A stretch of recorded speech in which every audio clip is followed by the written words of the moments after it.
Praise God after lunch.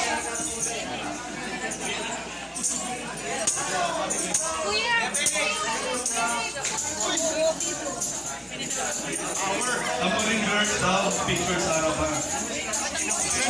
Tambourine girls. So after lunch po, we'll be having games, information numbers.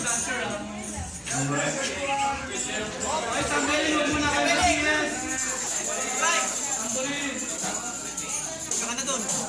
Ano na? Ano na kayo doon?